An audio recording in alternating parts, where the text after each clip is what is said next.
ঈমানদার হিসাবে আল্লাহ রাব্বুল আলামিন কবুল করুন। আমরা সকলে বলি আমিন। আচ্ছা, আজকের প্রধান অতিথি মহোদয় আজকের এই তাফসিরুল কোরআন মাহফিলে তিনি 10,000 টাকা দান করেছেন। আল্লাহ তার এই দানকে কবুল করুন, আমরা বলি আমিন। সেই সাথে সাথে 2 number Naodas union panel chairman Mohammad Rafiq, উনি এই তাফসিরুল কোরআন মাহফিলে 5,000 টাকা দান করেছেন। আল্লাহ রাব্বুল আলামিন তার দানকে কবুল করুন, আমরা বলি আমিন। আমাদের যে মসজিদ আছে বাজার কেন্দ্র জামে মসজিদ, সেই মসজিদ যখন ভেঙে আবার সেটা দোতলা করা হবে, আমাদের সেই প্ল্যান আছে। সেই যখন দোতলা করা হবে তখন তিনি এই মসজিদে আরো 50,000 টাকা দান করবেন বলে ওয়াদা করেছেন। আমরা সকলে বলি তার এই দানকে আল্লাহ যেন কবুল করেন, আমরা বলি আমিন। সম্মানিত উপস্থিতি, আমাদের ডাকে সাড়া দিয়ে আপনারা আমাদের এই মাহফিলকে প্রাণবন্ত করেছেন। এই জন্য এই তাফসিরুল কোরআন মাহফিলের পক্ষ থেকে আপনাদের অভিনন্দন, শুভেচ্ছা জ্ঞাপন করছি। এ পর্যায়ে আজকের আমাদের প্রধান আকর্ষণ উদীয়মান তরুণ আলোচক, প্রধান মেহমান কারি আব্দুল কাইয়ুম মিয়াজি, তাকে তার মূল্যবান বক্তব্য উপস্থাপনের জন্য আমি বিনীতভাবে আহ্বান করছি। কারি আব্দুল কাইয়ুম মিয়াজি।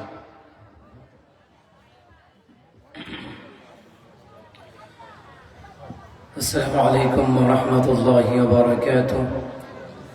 نحمده ونصلي على رسوله الكريم. أما بعد،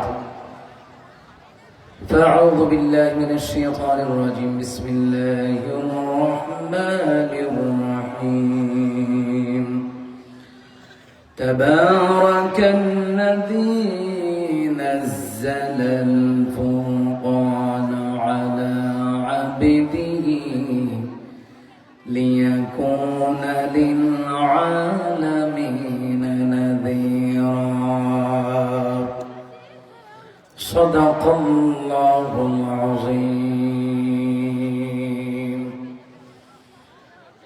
وقال تعالى: إن الله وملائكته يصلون على النبي يا أيها الذين آمنوا صلوا عليه وسلموا تسليما. اللهم صل على محمد وعلى آل محمد كما صليت على إبراهيم وعلى آل إبراهيم إنك حميد مجيد. اللهم بارك على محمد وعلى آل محمد كما باركت على إبراهيم وعلى آل إبراهيم إنك حميد مجيد. সবাই পড়ছি আলহামদুলিল্লাহ। জোর আওয়াজ দিয়ে পড়েন আলহামদুলিল্লাহ। সম্মানিত মুহতারাম হাজিরিন, কোরআনুল কারীমের সূরা ফুরকান 25 নম্বর সূরা, সূরা ফুরকানের এই মুহূর্তে প্রথম নম্বর আয়াত আমি তিলাওয়াত করলাম। এর আগে আমি তিলাওয়াত করেছি সূরা ফুরকানের 68 নম্বর আয়াত, 69 নম্বর আয়াত। এই আয়াতগুলি তিলাওয়াত করে যে সওয়াব আমি পেলাম, আপনারা শ্রবণ করার কারণে আপনাদের আমল নামায় ওই পরিমাণ সওয়াব লিখে দিবেন কে? জোরে আওয়াজ দিয়ে বলেন কে?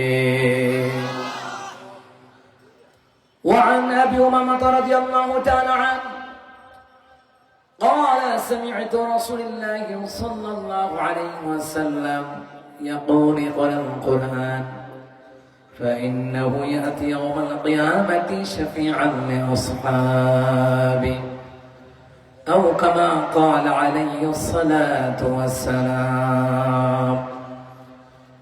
নবী আলাইহিস সালামের সাহাবী আবু উমামা রাদিয়াল্লাহু তাআলা আন তিনি বললেন, নবী আলাইহিস সালামের জবান মুবারক থেকে আমি শুনেছি তোমরা কোরআন তেলাওয়াত করো, কোরআন পড়ো, কোরআন বুঝো, কেন না কিয়ামতের ময়দানে এই কোরআন তেলাওয়াতকারীদের জন্য সুপারিশ করবে কার দরবারে?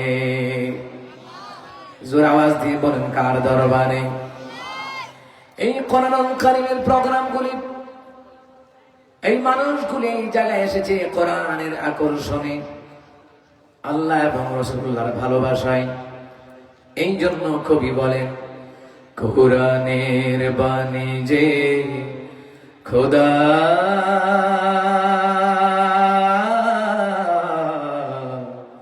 আমাকে করেছে ব্যাকুল, আমাকে করেছে ব্যাকুল। তাই তো এমন উতরে ওঠে প্রাণ আমার হয় যে আকুল, আমাকে করেছে ব্যাকুল, আমাকে করেছে ব্যাকুল। আল্লাহু আকবার বলবেন না? এই পৃথিবীর জমিনে কোরআনুল কারীমের প্রোগ্রাম ছাড়া যখন অন্য কোন প্রোগ্রাম হয়, আপনার বাগমারা থানার পুলিশের দরকার হয়, রাজশাহীর জেলা এসপি এসিপি পুলিশ সুপারের দরকার হয়, কথা বলেন না কেন? কোন সময় যেন গ্যাঞ্জাম লেগে যায়, মারামারি লেগে যায়, বিরিয়ানি নিয়ে, খিচুড়ি নিয়ে। গত 16 বছর আমরা দেখেছি ঢাকার জমিনে রাজনৈতিক মসজিদ গুলাতে বিরিয়ানি নিয়ে তো পিটাপিটি আছে, সাথে আরে ফেলেছে আর সব গুলি ভাঙছে, ঠিক কিনা? কারণ কি? ওইগুলি কোরআনুল কারীমের তেলাওয়াত দেওয়া হয় না, কোরআনুল কারীমের প্রোগ্রাম না, ওইটা হলো দুনিয়ার প্রোগ্রাম। আর এখানে কোরআনুল কারীমের প্রোগ্রামে যদি হাজারো লক্ষ লক্ষ লোক হয়, গ্যাঞ্জামের কোন আকর্ষণ, গ্যাঞ্জামের কোন কারণ নাই। কারণ হলো এই কোরআনুল কারীমের প্রোগ্রামগুলি আল্লাহ রাব্বুল আলামিনের কোরআন দিয়ে নিয়ন্ত্রণ করা হয়। আর এই কোরআন দিয়ে যদি রাষ্ট্র চালানো হয়, গোটা রাষ্ট্র নিয়ন্ত্রণ হয়ে যাবে। ও মুসলমান ইমানদারেরা, এই কোরআনুল কারীমের সূরা ফুরকান নবী আলাইহিস সালাতু ওয়াস সালামের মক্কি জিন্দেগিতে আল্লাহ তাআলা নাযিল করেছেন। হিজরতের আগে, নবী আলাইহিস সালামের হিজরতের আগে যেই সূরাগুলি নাযিল করা হয়েছে, ওই সূরাগুলিকে মক্কি সূরা বলা হয়। নবী আলাইহিস সালাতু ওয়াস সালামের হিজরতের পরে যেই সূরাগুলি নাযিল করা হয়েছে, ওই সূরাগুলিকে মাদানী সূরা বলা হয়। আপনারা লক্ষ্য করে দেখুন, নবী আলাইহিস সালাতু ওয়াস সালাম মক্কায়, জিবরাইল কোরআনুল কারীম নিয়ে আসেন মক্কায়। নবী আলাইহিস সালাম গারে সূরে, জিবরাইল যায় গারে সূরে। নবী আলাইহিস সালাম হেরা গুহায়, জিবরাইল আলাইহিস সালামও যায় কোরআনুল কারীমের ওহী নিয়ে হেরা গুহায়। এতে করে বোঝা যায় রাসূলুল্লাহর সম্মান সবার উপরে। এই জন্য কাদিয়ানীরা যারা আমার নবীকে শেষ নবী মানে না, ওই কাদিয়ানীদেরকে কাফের ঘোষণা দেওয়া লাগবে, কথা কোন ঠিক কিনা? কয়দিন আগে গাইবান্ধা গেলাম, গাইবান্ধায় গেলায় জেলায় গিয়ে দেখি বিশাল বড় এরিয়া কাদিয়ানীরা কিনে নিয়েছে, তাদের মার্কাজ বানাবে। কাদিয়ানীদেরকে কাফের কেন বলা লাগবে শুনে নেন। কারণ হলো ওরা বিভিন্ন কিতাবের মাধ্যমে জনগণের মধ্যে বিভ্রান্তি ছড়ায়, মুসলমানদের মধ্যে বিভ্রান্তি ছড়ায়। ও মুসলমান ইমানদারেরা, ওরা আমার নবীকে শেষ নবী মানে না, কোরআন বিশ্বাস করে না, এবং এরা বলে গোলাম মুহাম্মদ কাদিয়ানী এদের পয়গম্বর। নাউজুবিল্লাহ বলবেন না? মুসাইলামাতুল কাজ্জাব নাকি এদের পয়গম্বর? অথচ মুসাইলামাতুল কাজ্জাব ভণ্ড নবী দাবি করার কারণে নবী আলাইহিস সালামের একজন সাহাবী যার নাম হলো হযরত ওয়াসি, তাকে দুনিয়ার জমিন থেকে বিদায় করে দিয়েছে। যারা আমার নবীকে শেষ নবী মানে না, এমনকি নবী মানে না, এরা দুনিয়ার জমিনে বেঁচে থাকার কোনো অধিকার রাখে না। কারণ হলো কিতাবের ভিতরে এসেছে আল্লাহ তাআলাকে যারা স্বীকার করে না, নাস্তিক, এদেরকে দুনিয়ার জমিনে বেঁচে থাকার কোনো অধিকার নাই। দ্বিতীয়ত, যারা রমজানের রোজাকে অস্বীকার করবে তারা দুনিয়ার জমিনের মধ্যে বেঁচে থাকার কোনো অধিকার নাই। তৃতীয় নাম্বার হলো যারা আমার নবী সাল্লাল্লাহু আলাইহি সাল্লামের সম্মান মর্যাদা নিয়ে যারা কটূক্তি করে, ব্যঙ্গ করে, এদেরকে দুনিয়ার জমিনে বেঁচে থাকার কোনো অধিকার নাই। তৃতীয় নাম্বারে হলো যারা হত্যাকারীর সাথে জড়িত, যারা হত্যাকারী, এদেরকেও শুধু হাসিনার মতন ফাঁসির ঘোষণা দিলে চলবে না। ফাঁসি কার্যকর করার পরে তারপরে ভাববেন ন্যায় বিচার জনগণ পেয়েছে। এই কথা বলে না কেন? শুধু ফাঁসির আদেশ দিলে তো চলবে না। উত্তরবঙ্গে আসিয়া ধর্ষিতা হলো তালুর দ্বারা, সাঙ্গপাঙ্গদের দ্বারা ধর্ষিত হলো। ওই গত 4 মাস আগে রায় দিয়েছে, ফাঁসির রায় কই? ফাঁসি কার্যকর হয় না। জীবনে এই দেশে ধর্ষণের বিচার হবে না, খুনের বিচার হবে না, আল্লামা সাঈদের হত্যার বিচার হবে না, আবু সাঈদের হত্যার বিচার হবে না। বিএনপি, জামাত, হেফাজতের অসংখ্য নেতা কর্মীদেরকে গুলি করে করে মেরেছিল, গুম করে হত্যা করেছিল। এই দেশের জনগণ বিচার পাবে না। বিচার নেই, বিচার পেতে হলে কোরআনের শাসকের দরকার।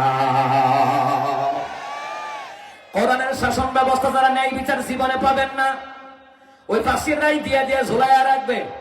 মানে আপনার ঘরে মিথ্যা সান্ত্বনা দেয়। মিথ্যা সান্ত্বনা পেতে পেতে আমরা আর ধোঁকায় পড়তে চাই না।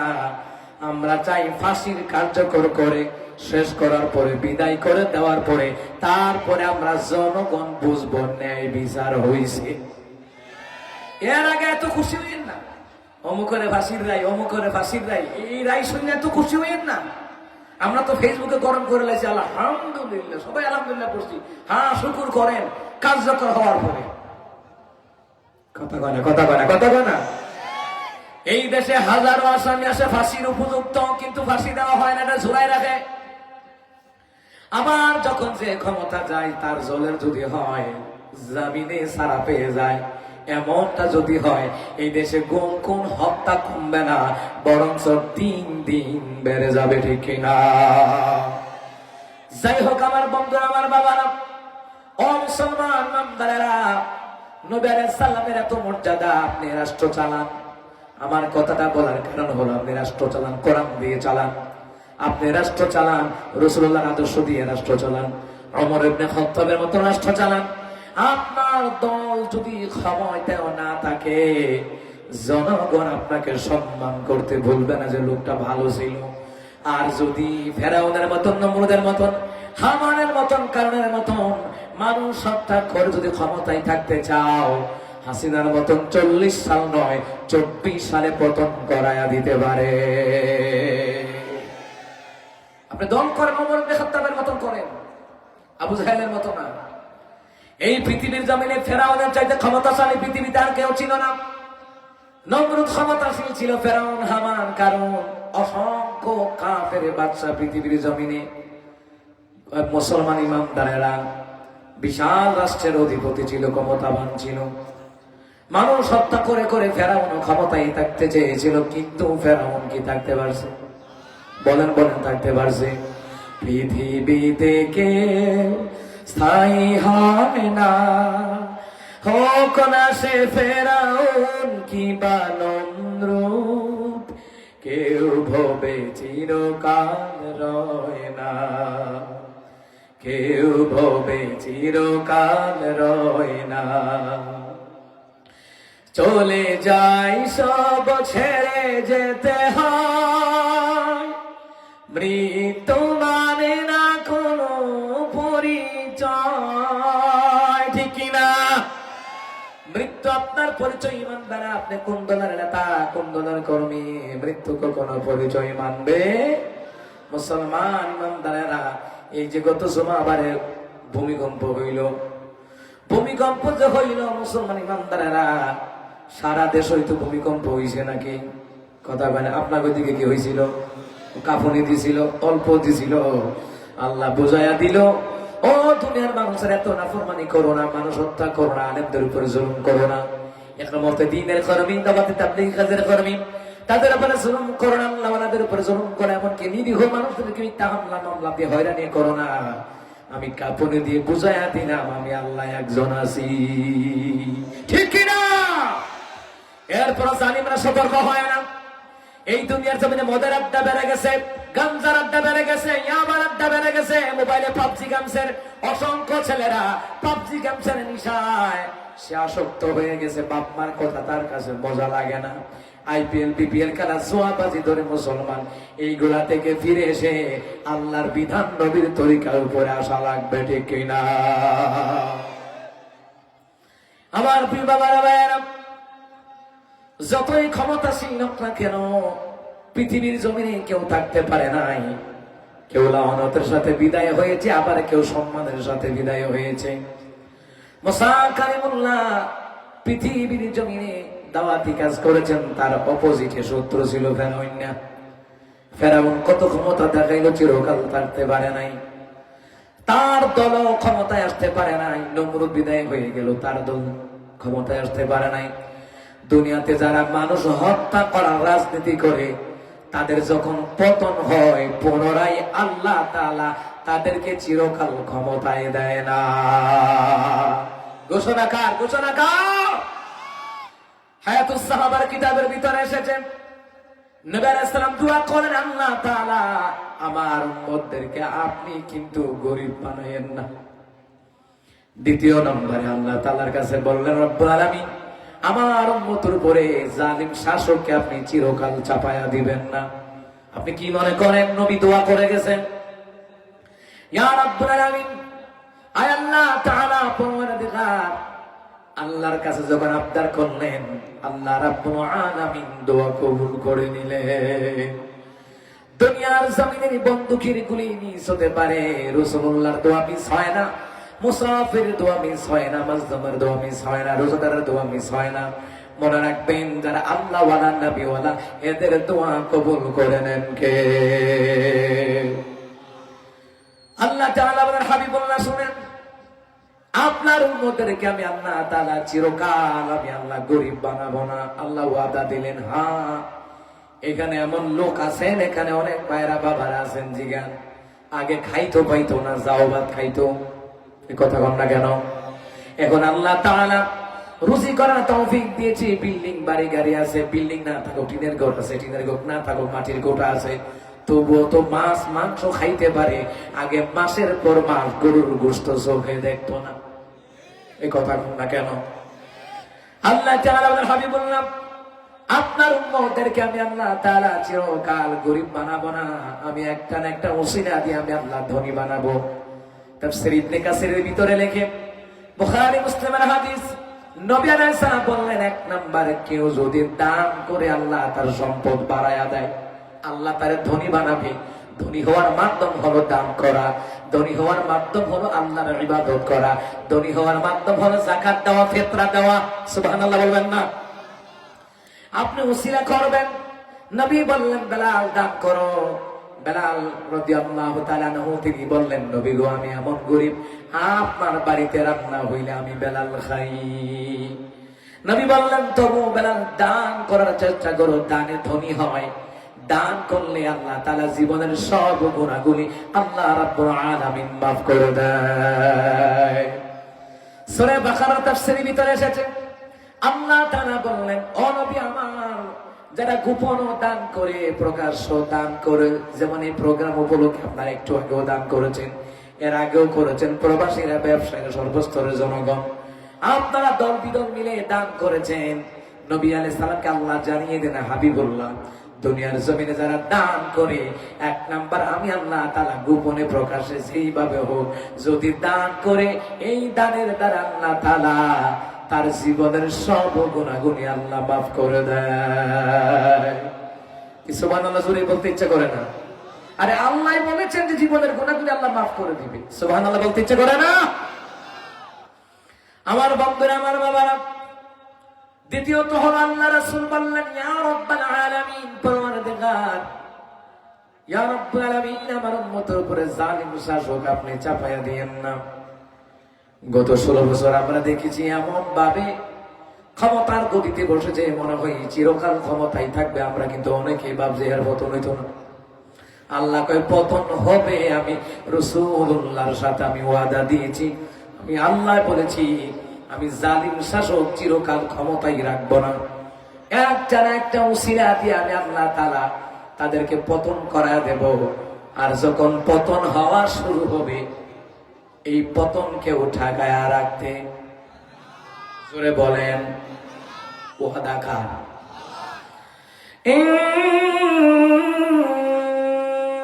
ইন্নাকা লা তুখলিফুল মিআদ।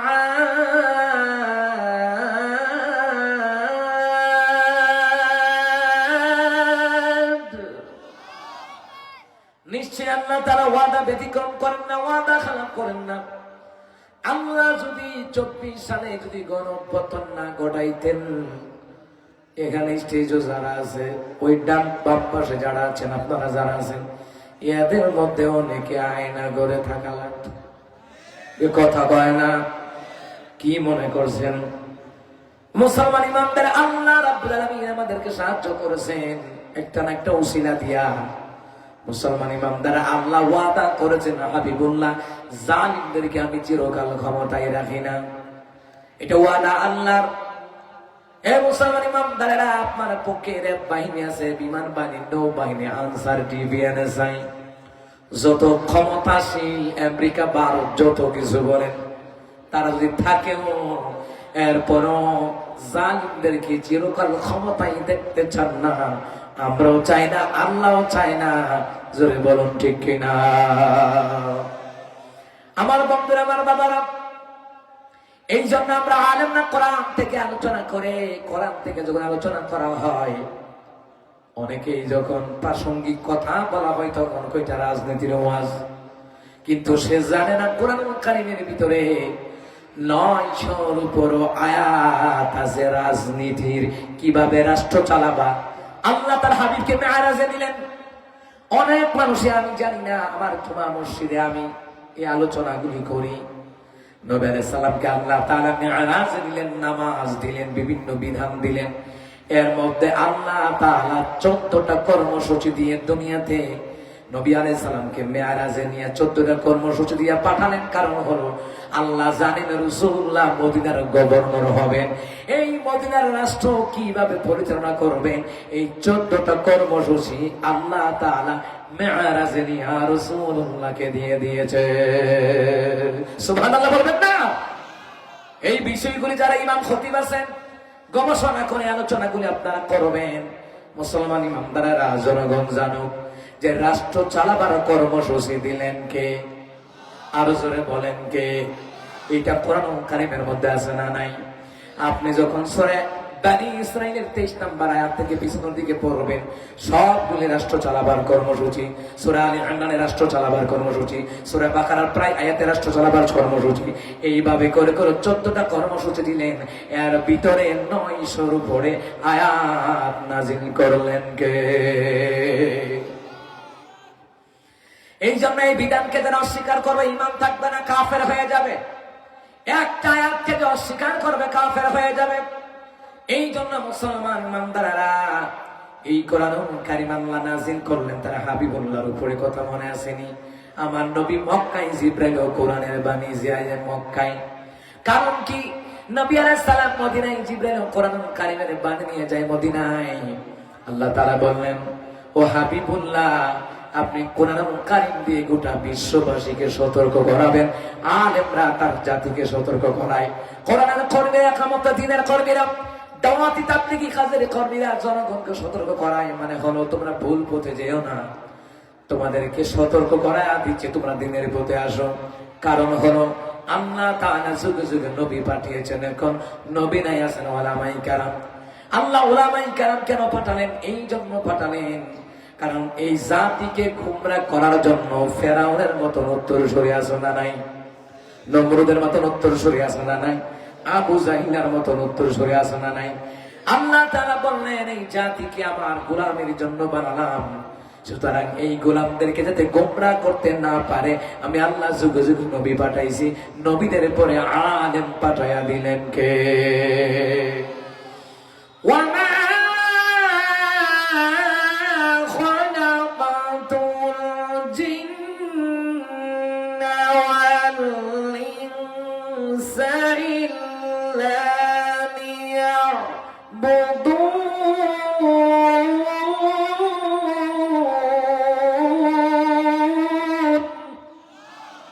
আল্লাহ তাআলা বললেন, আমি জিন এবং মানুষদেরকে বানিয়েছি একমাত্র কেবলমাত্র গোলামি করবে কার? এই গোলামি থেকে ফেরাবার জন্য একদল ভণ্ড বাংলাদেশ আছে না নাই? এই জন্য আল্লাহ দুনিয়াতে হক্কানি আলেম পাঠাইছেন। আলেম পাঠাইছেন এই জন্য জাতি কি যাতে কেউ ভণ্ডরা গুমরা করতে না পারে। আজকে আপনারা দেখেছেন মানিকগঞ্জে, দেখছেন কিনা ফেসবুকে, বাউল শিল্পীদেরকে জনগণ ফিরাইছে। ওই ছোট আপন সরকার কইছে আল্লাহ নাকি গোয়া মাথা নাই। নাউজুবিল্লাহ কর, জোরে কর নাউজুবিল্লাহ। আল্লাহ তাআলাকে নিয়ে অশালীন মন্তব্য করেছে, তাকে গ্রেফতার করেছে। মানিকগঞ্জের উলামায়ে কেরাম সহ সারা দেশের মানুষের প্রতিবাদ করছে। ও মুসলমান ইমামদারেরা, কেমন কথাটা বললো? আমার মতে তাকে ফাঁসি দিলে তারপরে সঠিক বিচার হবে, এর আগে সঠিক বিচার হবে না, ঠিক কিনা? কিন্তু ফাঁসি দিব কারা? যারা বয়া রয়েছে এরা তো ফাঁসি দেওয়া না লোক না, এরা অপরাধীরে জেতা রাখে, জেতা জেলখানায় লালন পালন করে। এই জন্য যারা ধর্ষণের আসামি, খুনের আসামি, যারা নাস্তিক মুরতাদ, এদেরকে যদি ফাঁসির মঞ্চে ঝুলাতে হয় কোরআনের আইন থাকা লাগবে। কথা বলেন ঠিক কিনা? কোরআনের আইন ছাড়া ন্যায় বিচার পাবেন না। ওয়াল্লাহে তাল্লাহে বিল্লাহে, কসম করে বললাম, কোরআনের আইন ছাড়া ন্যায় বিচার পাবেন না। ঘোষণা কার? বলেন ঘোষণা কার? এখন তার দলের লোকেরা বাউল শিল্পীরা, এই বাউল শিল্পীরা আন্দোলন করতে গেল, ছোট আবুল্লারে আপনারা মুক্তি দেন, আর জনগণে পিঠা পিঠা পানি ফালাইছে। আপনারা অনেকে দেখছেন ফেসবুকে, পিঠা পিঠা পানির মধ্যে ফালাইছে। ওটা ফিটা না, এরা মানুষকে গোমরা করে। কেমন গোমরা করে? আমি প্রায় সময় বলি, মুসলমান ইমানদারেরা, প্রায় সময় আমি বলে থাকি যে এরা কেমনে গোমরা করে দেখেন। কি বলে দেখেন?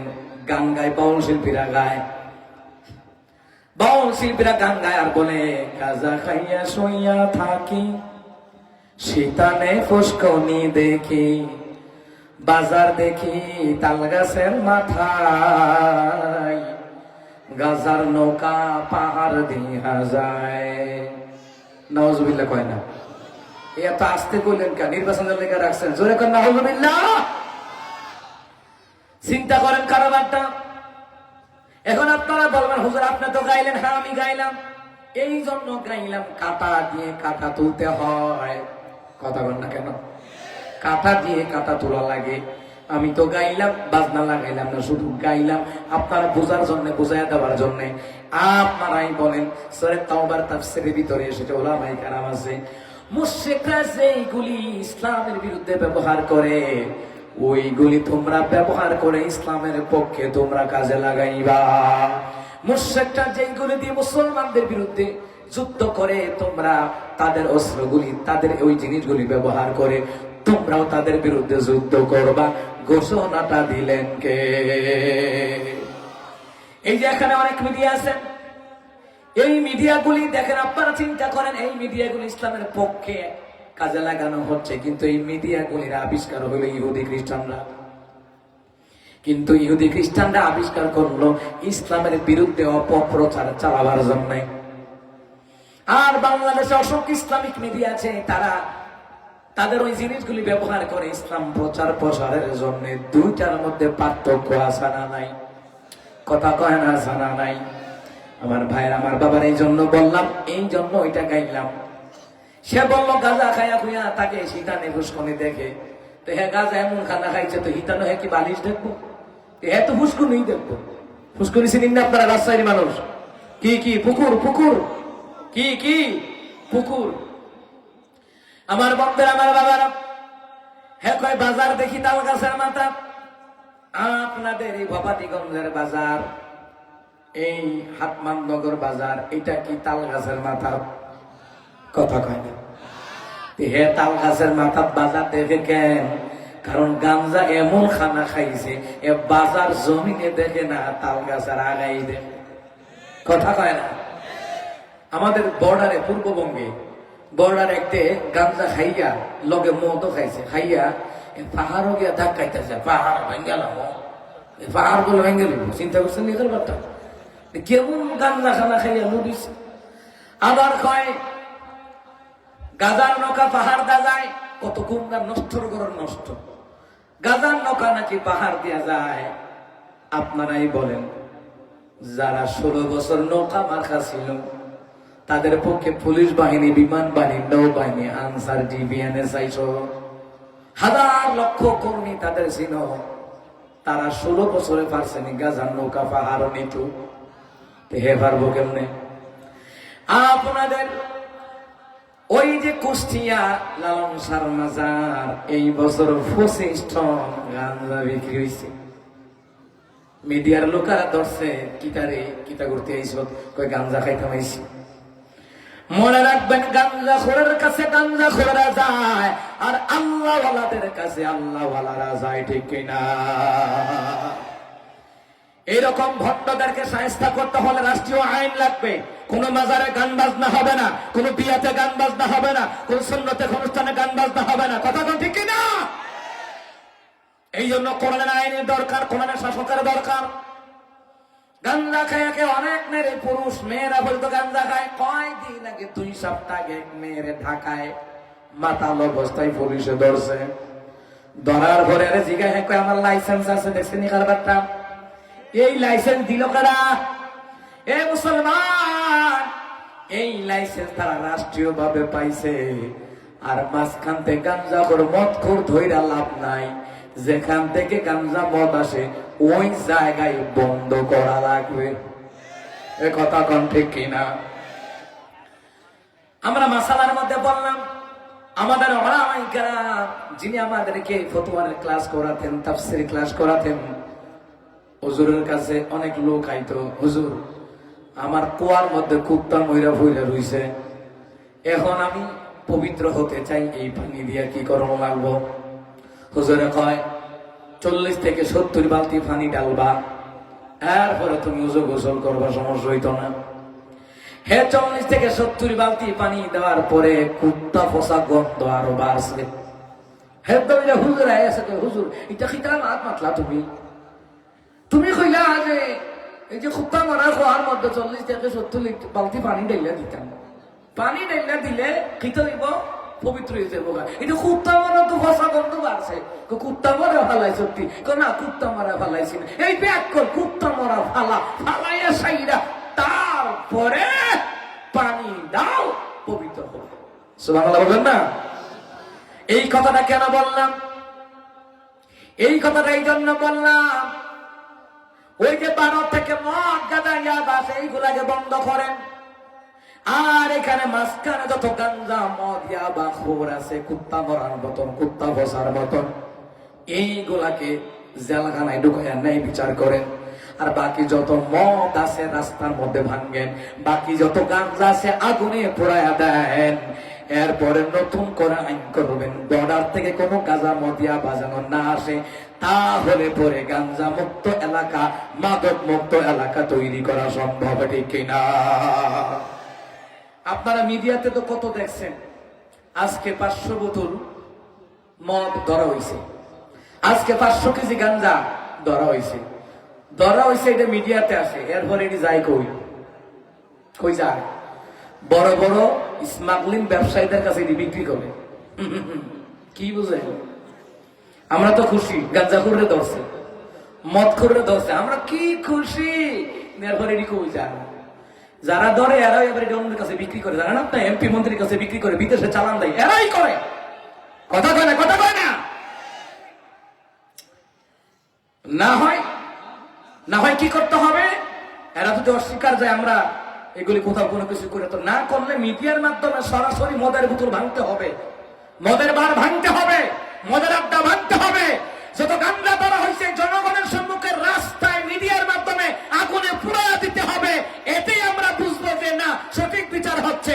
ওমা আসামি তোমরা জেলখানায় রাখবা, আর এইখানে তোমরা দ্বিগুণ দামে আবার এইগুলি বিক্রি করে বড় বড় টপ লেভেলের চাঁদাবাজ সন্ত্রাসীদের কাছে। আমার ঘরে বিচার শিখাও না, আমরা হুজুরা কিচ্ছু বুঝি না। না হয় এগুলি যায় কই যায়? জীবনে দেখাইছে মিডিয়াতে?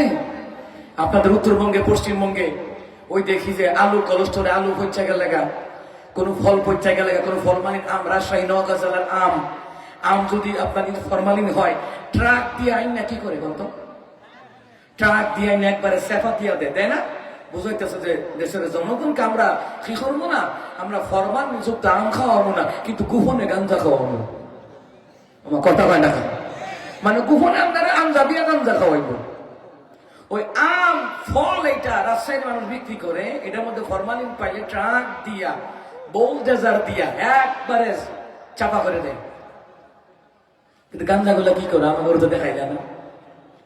হাজার হাজার মতের মতন কি করে আমার তো দেখাই যায় না। এটি আপনি বোলডোজার দিয়ে ভাঙছো, মদপুর গাঞ্জা করে আড্ডা বোলডোজার দিয়ে ভাঙবা, এমনকি যত হাজার ফেন্সিডিল মদের বোতল পাওয়া যায় এগুলি জনগণের সম্মুখে মিডিয়ার মাধ্যমে প্রচার করে ভাঙবা, আর গাঞ্জা যত আছে সবগুলি আগুনে পুরাইবা, তাহলে বুঝাম যে আমের মতন এই বিচারটা হইছে। কথা কোন ঠিক কিনা? আমার বন্ধুরা, আমার বাবারা, ও মুসলমান ইমানদারেরা, বর্ডার থেকে গাঞ্জা মদিয়া পাশে আর মাঝখান থেকে আসামি দইরা কোন লাভ নাই, কুত্তা বোঝার মতো।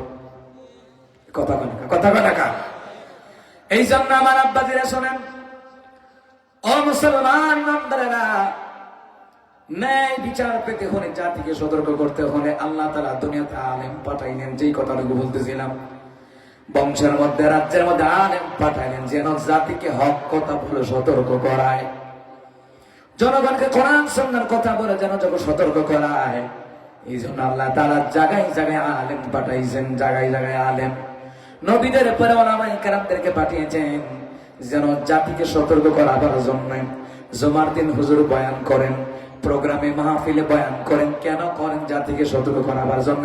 এটা নবীওয়ালা দাওয়াতি কাজ। যারা ইসলামী দল করেন তাদেরকে গাঞ্জা মদিয়া বা খাওয়ার ট্রেনিং দেওয়া হয় না, তাদেরকে কোরআনের কর্মসূচি শিক্ষা দেওয়া হয়, হাদিস শিক্ষা দেওয়া হয়, কোরআন শিক্ষা দেওয়া হয়। নামাজ কয় ওয়াক্ত পড়লা, হাদিস কয়টা পড়লা, কোরআন আয়াত কয়টা পড়লা, এইগুলো শিক্ষা দেওয়া হয়। কথা বলেন ঠিক কিনা? কেন শিক্ষা দেওয়া হয়? আপনার সন্তান যেন পথ ভ্রষ্ট না হয়। কথা কোন ঠিক কিনা? আল্লাহ তাআলা বলেন আমার তিলাওয়াতিত আয়াতে, তাবারাকাল্লাযী নাযালাল ফুরকানা আলা আবদিহি লিয়াকুনা লিল আলামিনা নাযীরা। বরকতময় তিনি যিনি, তাহার বান্দা মুহাম্মদুর রাসূলুল্লাহ সাল্লাল্লাহু আলাইহি সাল্লামের উপরে ফুরকান তথা কোরআন নাযিল করলেন। এই কোরআন দিয়ে যাতে গোটা বিশ্ববাসীকে সতর্ক করাতে পারেন, এই জন্য আল্লাহ রাব্বুল আলামিন কোরআনুল কারীম নাযিল করেছেন। সুবহানাল্লাহ বলেন। ও মুসলমান ইমানদারেরা, এইবার আল্লাহ তাআলা বললেন, রাব্বুল আলামিন এই কোরআনুল কারীম দিয়ে আমি সতর্ক করাবো, আমি কোরআনুল কারীম দিয়ে তাদেরকে দাওয়াত দেব। রাব্বুল আলামিন সতর্ক করাবার জন্য আপনি কোরআন পাঠালেন, আমি রাসূলকে পাঠালেন। এখানে আবদিহি বলেছেন আল্লাহ তাআলা। কেন বলেছেন? কারণ বান্দাদের প্রথম কাতারে প্রথম নম্বরে যার নাম, ওই নামটা হলো রাসূলুল্লাহ। সুবহানাল্লাহ বলেন। ও মুসলমান ইমানদারেরা, নবীদের প্রথম কাতারে প্রথম নম্বরে যার নাম, ওই নামটাও আমার রাসূলুল্লাহ। এই জন্য কবি বলেন, আরব দেশে জন্ম তোমার, নাম যে মুহাম্মদ, নাম যে মুহাম্মদ। তোমারি নামে তাসবিহ পড়ে, তোমারি নামে তাসবিহ পড়ে, পাই যে আমি সাদ, নাম যে মুহাম্মদ। নামটি তোমার মধু মাখা, যায় না কভু ভুলে থাকা। নামটি তোমার মধু মাখা,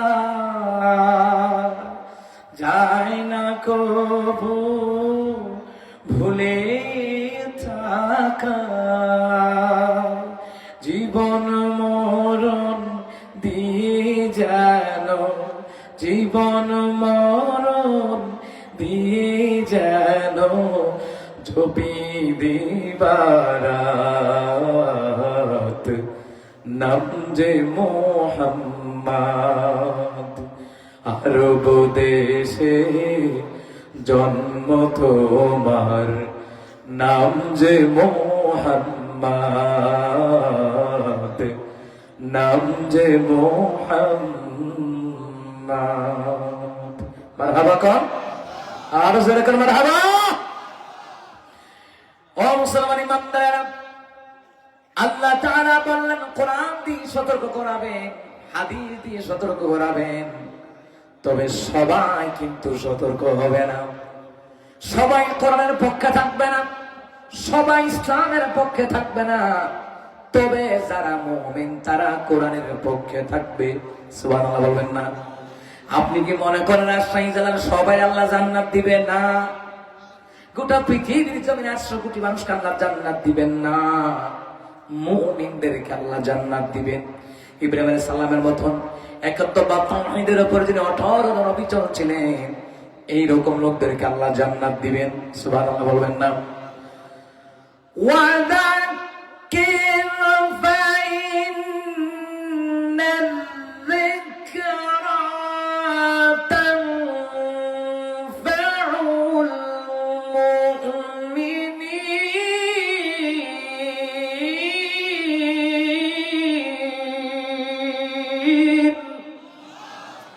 আল্লাহ তাআলা বলেন, নবী আপনি কোরআনুল কারীম দিয়ে ওয়াজ করেন, এই কোরআনুল কারীম দিয়ে আপনি বয়ান করেন, কোরআনুল কারীম দিয়ে আপনি ওয়াজ করেন, নসিহত করেন, ওই নসিহতগুলি সবাই মানবে না, নিশ্চয় যারা মুমিন ওই কোরআনুল কারীমের কথাগুলি তারা শুনবে।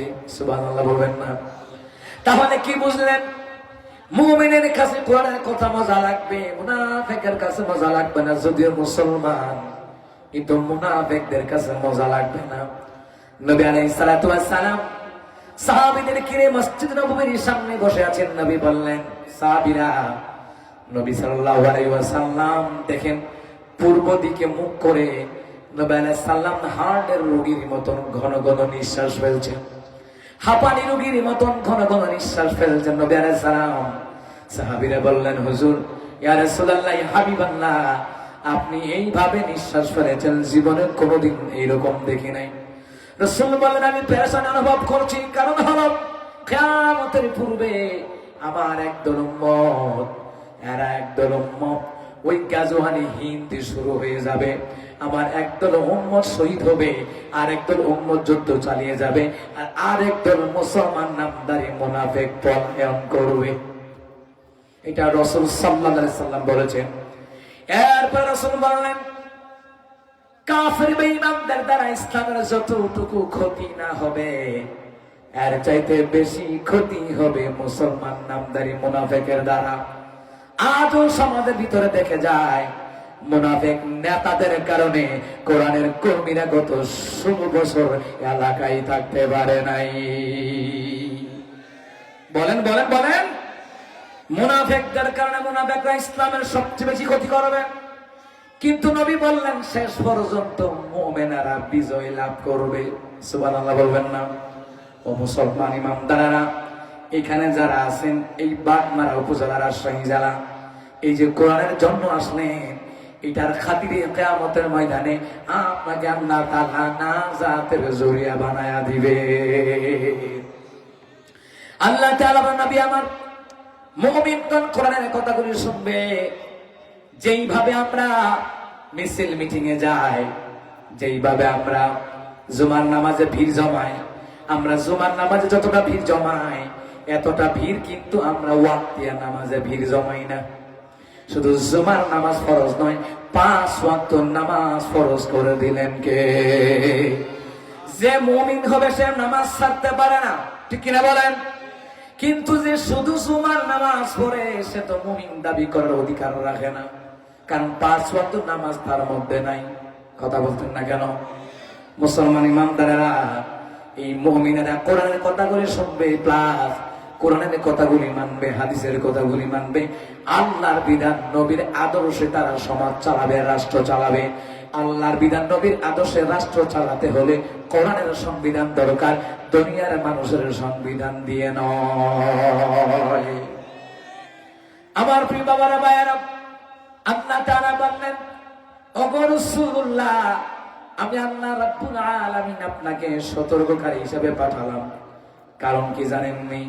আমি আল্লাহ তাআলা বলে দিলাম সূরা আহজাবের মধ্যে আল্লাহ বললেন, ইয়া আইয়ুহান নাবিয়্যু ইন্না আরসালনাকা শাহিদাও ওয়া মুবাশশিরাও ওয়া নাযীরা ওয়া দা'iয়ান ইলা আল্লাহি বিইذনিহি ওয়া সিরাজাম মুনীরা।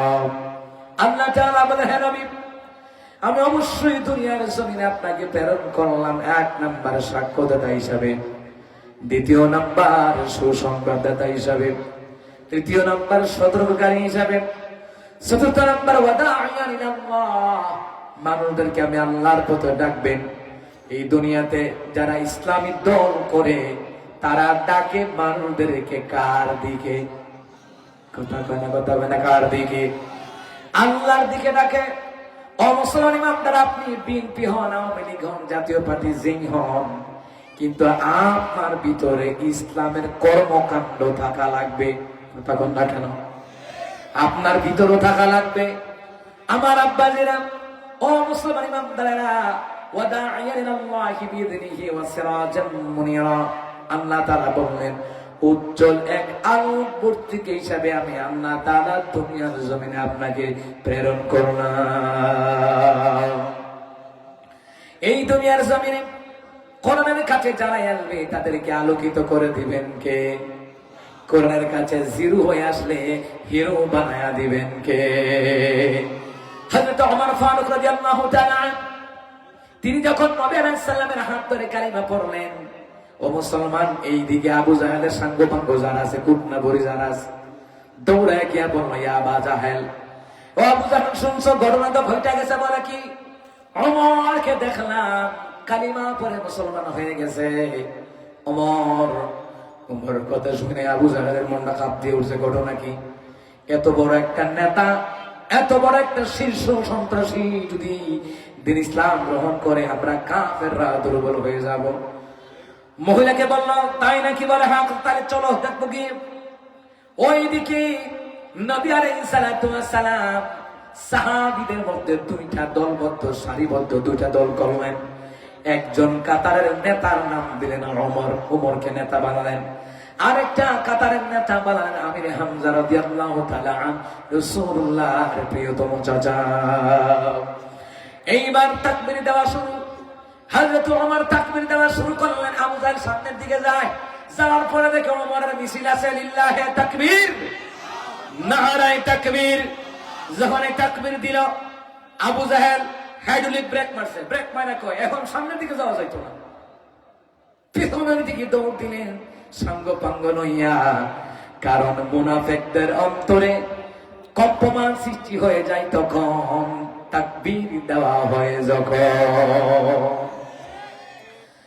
ও মুসলমান ইমানদাররা, গত 5 বছর আগে আমার প্রোগ্রাম ছিল পূর্ববঙ্গে।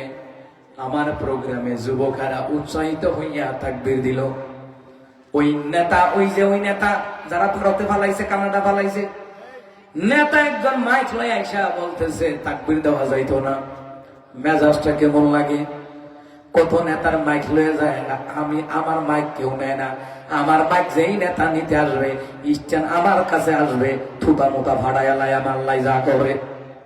কথা দেখা, ইসলাম আক্রমণ করে না, আক্রান্ত হলে পরে প্রতিবাদ করা লাগবে। কথা কোন ঠিক না? আমার কাছে আইয়ে নেবে, আইলে ঠিক স্ট্যান্ডে বাতা ভাড়াই লাইতাম, আল্লাহ যা করে ফাঁসি লই বলে। তখন আমি থামাই দিয়া বললাম, শোনেন, আপনি যে সুবহান নামাজে যান, ওয়াক্তিয়া নামাজে যান, মুয়াজ্জিন কি বলে? আল্লাহু আকবার বলে। এখানে বলে দোষ কি? এটা কারো বাপ দাদার স্লোগান নয়, এটা মুসলমানদের ইমানি স্লোগান। যে স্লোগান মারহুম আল্লামা মাগফুর দেলোয়ার হোসেন সাইদি দিয়ে গেছে। কথা বলে কথা বলে না, এই দেশের মুসলিম তাওহীদি জনতারে ঈমানের স্লোগান হলো লিল্লাহি তাকবীর, নারায়ে তাকবীর। আমার দেশে ভণ্ড মাজার পূজারি আছে কয়টা? এই ভণ্ড মাজার পূজারি কি কয় জানেন নি? তো লিল্লাহি তাকবীর দিলে তওবা করন লাগবো।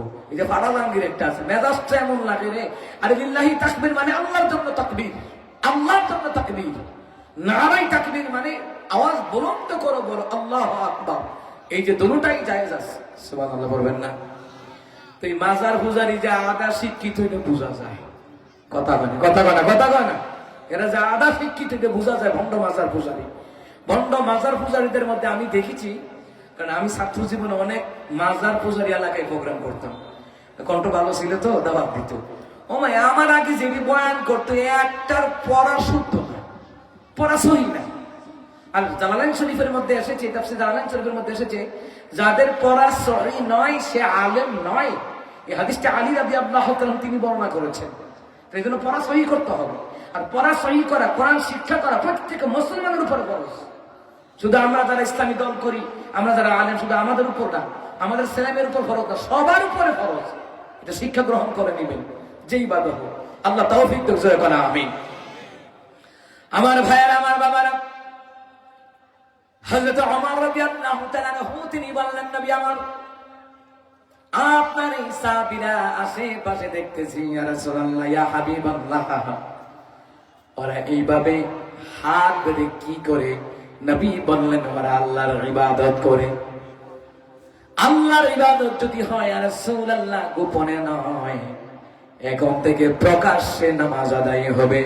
কোন কাফের বেঈমান বাধা দিলে আমি ওমরের তলোয়ার থেকে বাঁচতে পারবে না। এমন ওমরের মতন নেতা সমাজের মধ্যে থাকার দরকার আছে না? এই বাংলাদেশে আমরা দ্বিতীয় স্বৈরাচারদের হাতে পড়তে চাই না। পড়তে চান? কেটা কাটা পড়তেছে না? তোরা বুঝে নাই, সমস্যা নেই, আল্লাহ এটা নিবে না। আমিন কর। আমরা দ্বিতীয় স্বৈরাচারদের হাতে পড়তে চাই না। একমত? আওয়াজ দেন, একমত? আল্লাহ ওমরের মতন শাসক মিলায়া দাও। আমিন কর। আহা, আল্লামা সাঈদীর স্বপ্ন ছিল এই দেশে কোরআন সুন্নাহ দিয়ে গড়ে একটা ইসলামী রাষ্ট্র হবে। কিন্তু মনে রাখবেন, তিনি দুনিয়াতে নাই। আল্লাহ তাকে শাহাদাতের মর্যাদা দান করুক।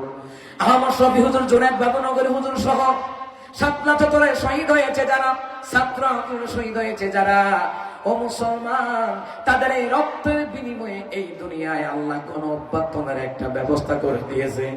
দুনিয়াতে যারা ইসলামকে জীবিত রাখার জন্য, ইসলামের দাওয়াত প্রচার করার জন্য যারা জীবন দিয়ে গেছে, মনে করো না যে জীবন দিয়ে গেছে বলে শেষ হয়ে গেছে, না, তারা চির অমর হয়ে থাকবে। এমনকি তাদের এই রক্তের বিনিময়ে এই জমিনে ইসলাম কায়েম হবেই হবে, ঠিক কিনা? ভাইরা আমার, বাবার আমার, হযরত ওমর বললেন, ইয়া রাসূলুল্লাহ, এখন প্রকাশ্যে নামাজ আদায় করা হবে, কেউ বাধা দেওয়ার সাহস পাবে না। এই জন্য ওমরের মতন শাসকের দরকার।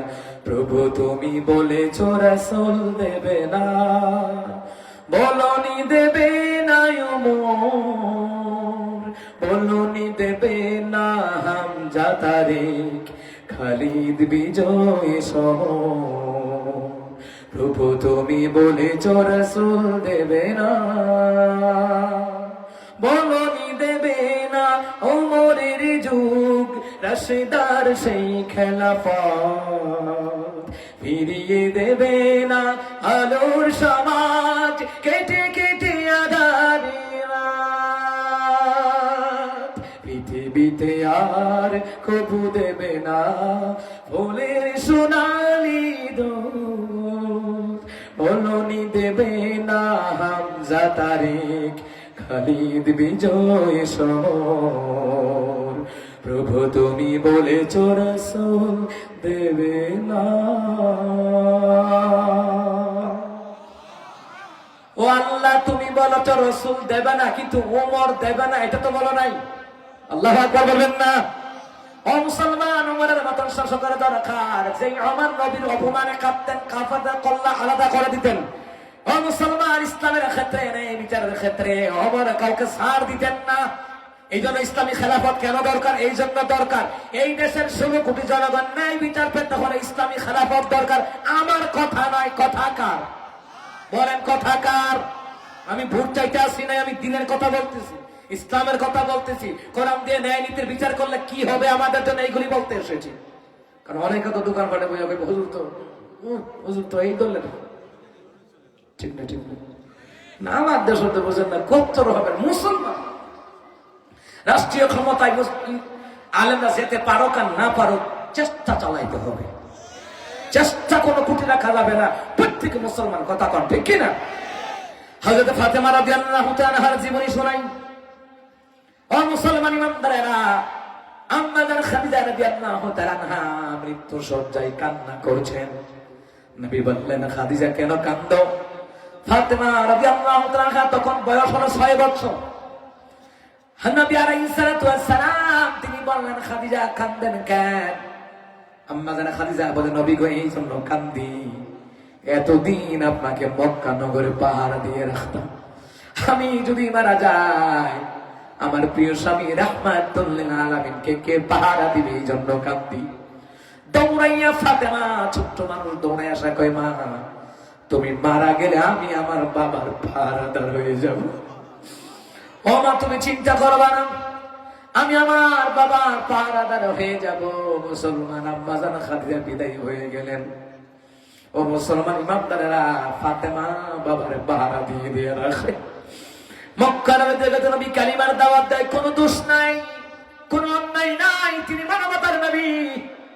ও মুসলমান ইমানদারেরা, একদিন ফাতেমার কাছে কিছু সংখ্যক মুসলমান দৌড়াই আসা, কয় ফাতেমা আমরা তোর বাবাকে বাঁচাইতে পারলাম না, উঠের নারী বুড়ি গুনি কাফের বেঈমানেরা চাপায়া দিয়েছে তোর বাবার ঘাড়ের উপরে। তোর বাবাই নামাজ পড়ছিল ওই সময়। এ ফাতেমা আমরা ব্যর্থ, পারলাম না, কারণ ক্ষমতা আমাদের নাই। আবু জাহেল, শাইবা, উতবা, ওয়ালিদ ইবনে মুগীরা দূর থেকে তলোয়ার নিয়ে নিয়ে ওরা পাহারা দেয়, কেউ যেন এটা তুলতে না আসে। এ ফাতেমা কি করবো আমরা? ফাতেমা দৌড়াইয়া ঘর থেকে বের হয়ে গেলেন। ফাতেমাকে দেখিয়া কাফেররা পলায়ন করলো, কারণ খাদিজা তো কুবরার কন্যা ফাতেমা, যে খাদিজা দুনিয়ায় থাকতে বলেছিলেন, ও কাফেররা আমার স্বামীকে আক্রমণ করবা দূরের কথা, আমি খাদিজা থাকতে আমার মুহাম্মদের গায়ে একটা আঘাত লাগতে দিব না, আমি খাদিজা কাউকে ছাড় দিব না। কেমন স্ত্রী, সুবহানাল্লাহ বলবেন না? এমন স্ত্রী কয়জনের আছে? স্বামী যাই হবে হবে, আমি তোমার সঙ্গ ছাড়বো না, আমি তোমার হাত ছাড়বো না, আমি তোমার সংসার ছাড়বো না। কেমন স্ত্রী! যত কষ্টে অনেক স্ত্রীরা রাজশাহী জেলা বাগমারা এই যে এলাকায় অনেক মা বোনেরা কষ্টে স্বামীর সংসার করে, এই কষ্ট একদিন থাকবে না। আম্মা জান খাদিজার সাথে জান্নাত দিয়ে দিবেন কে? ফাতেমা দৌড়াই আসিয়া উটের নারী ভুরি করে সরাইলেন আর বললেন, আব্বা এই কাজগুলি কারা করেছে? বলে, মা কাফের বেঈমানেরা আবু জাহেল, শাইবা, উতবা, ওয়ালিদ ইবনে মুগীরা এই কাজগুলি করেছে। আব্বা আমি আল্লাহর কাছে আজকে নালিশ দেব। ফাতেমা রাদিয়াল্লাহু তাআলা আনহা ছোট্ট মানুষ, কচি দুইটা হাত উঠায় দিছে, আল্লাহ যারা আমার বাবার উপর অত্যাচার করে, আল্লাহ আমার বাবাকে বিনা কারণে আক্রমণ করে কষ্ট দেয়, আল্লাহ তুমি তাদেরকে দুনিয়ার জমিন থেকে গজব দিয়ে বিদায় করে দাও। ও আল্লাহ আমি আর মানাইতে পারি না। রহমতের নবী কেমন দয়ার সাগর, রহমতের নবী নিজেরই কন্যা ফাতেমা রাদিয়াল্লাহু তাআলার দুইটা হাত নিচে নামাতেন, মা বদদুয়া দিস না, তুই যদি বদদুয়া দেস তোর বাবা রাহমাতুল লিল আলামিন যদি একবার আমিন কয়, মক্কার ঘরে ঘরে আগুন লেগে যাবে, একটা কাফের আল্লাহ বাঁচায় রাখবে না। ওরে মা মনে রেখো রে মা, কান্দিস না, এই কাফের গুলো যদি দুনিয়া থেকে বিদায় হয়ে যায়, আমি কার কাছে কালিমার দাওয়াত পৌঁছাবো? তবে মা আমি তোকে দুইটা কথা বলি। নাম্বার 1, এই কাফের বেঈমানেরা দিন গ্রহণ করে নাই, তাতে কি হয়েছে? এদের ঘরে এমন সন্তান ভবিষ্যতে জন্ম নিবে, এক একজন দ্বীনের মুজাহিদ হয়ে যাবে, যার প্রমাণ হলো ওমর ইবনে খাত্তাব। আল্লাহু আকবার বলেন। যদি দোয়া করে গেলেন বদুয়া দেন নাই। কাফেরদের জন্য ওমরের বাবা এইভাবে অসংখ্য দ্বীনের মুজাহিদ ছিলেন যাদের বাবা ছিল কাফের। রাসূল যদি বদুয়া দিতেন তারা শেষ হয়ে যেত, রাসূল বদুয়া দেন নাই। রাসূল বললেন, ফাতেমা এরা কাফের কি হয়েছে, এদের ঘরেই কোরআনের মুজাহিদ দ্বীনের মুজাহিদ জন্ম নিবে। কিতাবে পাওয়া যায় অসংখ্য সাহাবীদের বাপ দাদারা ছিল কাফের, এরা হয়ে গেছে দ্বীনের মুজাহিদ। রাসূলুল্লাহর কষ্ট বৃথা যায় নাই। তেমনি ভাবে বাংলাদেশে যারা ইসলাম প্রতিষ্ঠায় যারা কষ্ট করেছে, জেল কেটেছে, রিমান্ডে গিয়ে চায়না ঘরে গিয়েছে, গুম খুন হত্যা হয়েছে, মনে রাখবেন এদের এই কষ্ট রক্ত বৃথা যাবে না। এই দেশের জমিনে দ্বীন ইসলাম কায়েম হবেই হবে, ঠিক কিনা? ও মুসলমান ইমানদারেরা, দ্বিতীয় নম্বরে কথা বললেন। রাসূল বললেন, ফাতেমা কান্না করো না, আমার রক্ত ঝরেছে, তায়েফের জমিনে রক্ত ঝরেছে, মক্কার প্রতিটি জায়গায় রক্ত ঝরেছে, আঘাত খেয়েছি রে ফাতেমা, কান্দিস না। আমি বুঝি মা হিসাবে, মেয়ে হিসাবে কষ্ট লাগে, সন্তান হিসাবে কষ্ট আমি জানি। ওরে মা চিন্তা করিস না, যেই দিনের দাওয়াত দিয়া আল্লাহ সতর্ককারী হিসেবে আল্লাহ তাআলা আমাকে দুনিয়াতে পাঠালেন রে মা, শোনা না, এই পৃথিবীর জমিনে এমন একটা সময় আসবে, সূর্যের আলো যত জায়গায় ছড়িয়ে ছিটিয়ে আছে তত জায়গায় কালিমার পতাকা উঠবে। আল্লাহু আকবার কোন? রাসূল সাল্লাল্লাহু আলাইহি ওয়াসাল্লাম তো দোয়া করে গেছেন, এটা হবে ইনশাআল্লাহ। ইনশাআল্লাহ বলেন। কোন একদিন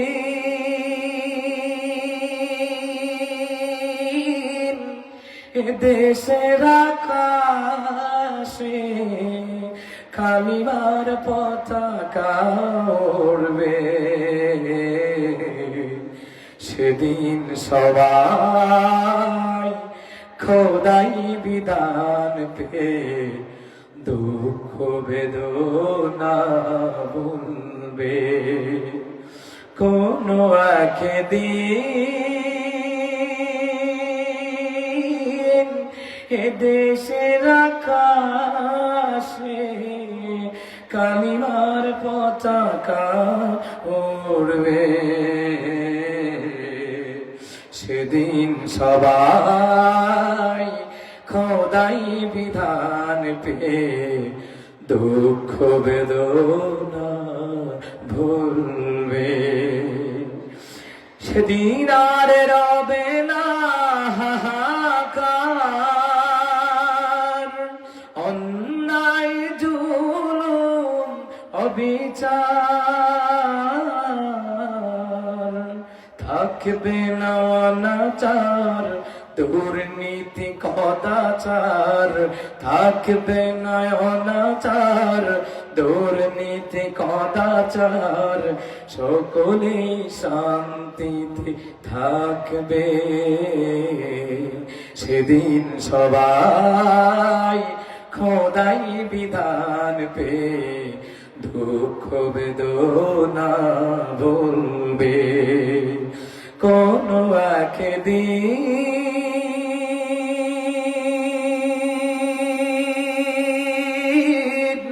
এদেশের আকাশে কালিমার পতাকা উড়বে, সেদিন সবাই খোদাই বিধান পে দুঃখ বেদনা ভুলবে। কোন একদিন,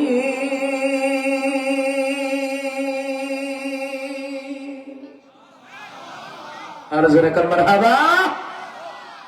আমার বন্ধুরা, আমার বাবারা, নবী বললেন, ফাতেমা কান্না করো না, যেই জায়গায় সূর্যের আলো পড়বে ওই জায়গায় আল্লাহ দ্বীন ইসলামের কালিমার পতাকা আল্লাহ উড্ডীন করে দিবে।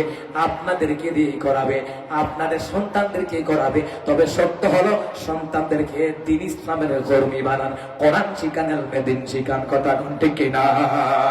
না হয় সন্তান নাস্তিক হয়ে যাবে, না হয় সন্তান মদখোর গাঁজাখোরের গোলামি করবে। এমন নেতা কর্মীর পিছনে ঘুরো যে নেতা নিজে নামাজ পড়ে অন্যকে নামাজের কথা বলে। কথা কন না কেন? কথা কন না কেন? আপনি ভোট দিলে পচা যাবে, এটা আল্লাহ জিজ্ঞেস করবে না। আল্লাহ জিজ্ঞেস করবে ভোট দিলি কা? তুই জানো সে চুরি করবো, গাঞ্জা খাইবো, মদ খাইবো, ইয়াবা খাইবো, তুই দিলি কা? কথা কয় না, কথা কয় না। আচ্ছা আল্লাহ বোধহয় জিজ্ঞেস করতো না, ভোট পয়সা গেছে এটা জিজ্ঞাইতো না, জিজ্ঞাইবো দিলি কা? তুই জানো সে কোন চুরি করবো? কথা কয় না, কথা কয় না।